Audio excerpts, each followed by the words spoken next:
peux pas donner raison à Lifoko parce que lui, c'est un hérétique. C'est un hérétique. Ah bon? Ouais, il a fait des déclarations très fortes concernant Branham, jusqu'à aller considérer Branham comme Dieu, comme des histoires comme ça, tout ça. L'inspiration ne peut pas être plus forte que les Écritures. Non. L'inspiration, c'est une poussée interne. C'est comme la prophétie. Il y a du peut-être. Tu peux mal te réveiller le matin et nous dire n'importe quoi. Il y a longtemps, on l'a chanté, plutôt qu'il a chanté cette chanson. L'inspiration, c'est le monde de Dieu, elle vient de la voûte céleste, elle est plus forte que les Écritures. Non. Et là, il donne beaucoup d'exemples en se basant sur la Bible, comment Moïse est allé épouser une femme éthiopienne, alors que cela était interdit dans la loi. Joseph a épousé aussi une femme étrangère. Abraham a épousé une femme étrangère. Ketura, c'est une femme étrangère. Il y a des moments où, lorsque nous disons certaines choses, il ne faut pas oublier le contexte. C'est une belle mélodie, mais ça ne veut rien dire. C'est tout. C'est l'Ifoko qui confond révélation et inspiration. Il confond. Il faut qu'il comprenne d'abord la définition d'une inspiration bibliquement et la définition de la révélation sur le plan biblique. Tout ce qui est révélation, il prend ça comme inspiration, et ce qui est inspiration, il prend ça comme révélation. Il est dans la sensation et il pense qu'il a fait quelque chose d'extraordinaire. Non, il confond. Moi, je n'écoute plus sa musique à cause de ça. Ah bon? Ouais. La manière dont il présentait Branham, pour moi, je dis qu'il est hérétique. Est-ce que vous reconnaissez que le prophète Branham est l'unique et le seul prophète que le Seigneur Jésus a envoyé en ces temps de la fin pour révéler les autres mystères qui n'étaient pas révélés avant lui dans les Écritures? Non. Tshisekedi a une espèce de chose qui l'accompagne, qui est spirituelle. Si tu te frottes à lui, tu vas être par terre. Ah bon? Ouais. Tous ses ennemis, il les met KO. Un à un, ils viennent par KO. Ils viennent par KO. C'est comme une voûte céleste. C'est quelque chose c'est divin.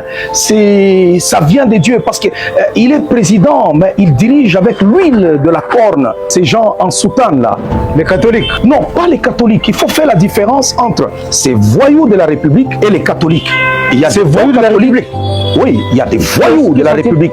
Les Cholés, les Ambongo, les Mouteba sont des voyous de notre République. Si un pasteur tenait le discours des Cholés, qui avait même appelé à l'insurrection, aujourd'hui il serait aux arrêts.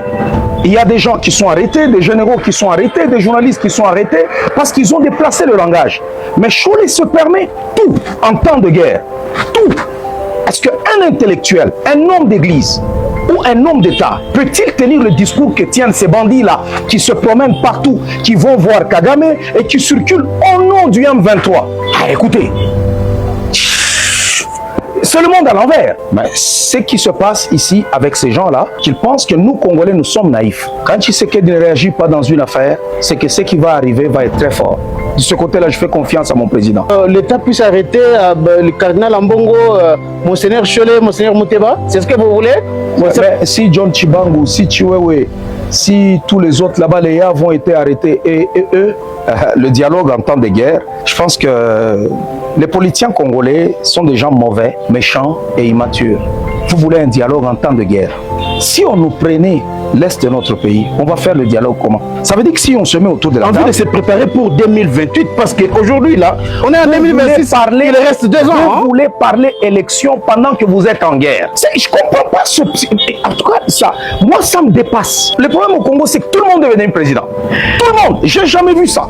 On a une classe politique immature. Le président Tshisekedi n'est pas obligé d'organiser les élections en 2028. Nous sommes agressés, nous sommes en guerre. Je ne sais pas, les élections, peut-être ce sera en 2030. Moi, j'ai vu le président Tshisekedi président en 2030. Au nom du Congo, nous ne sommes pas fatigués de notre président. Nous voulons qu'il continue sa mission.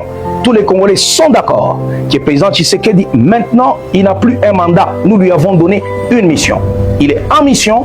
Quand il finit sa mission, là, en ce moment-là, il va plier le tablier et c'est fini. On se dit merci, bonjour, bye bye.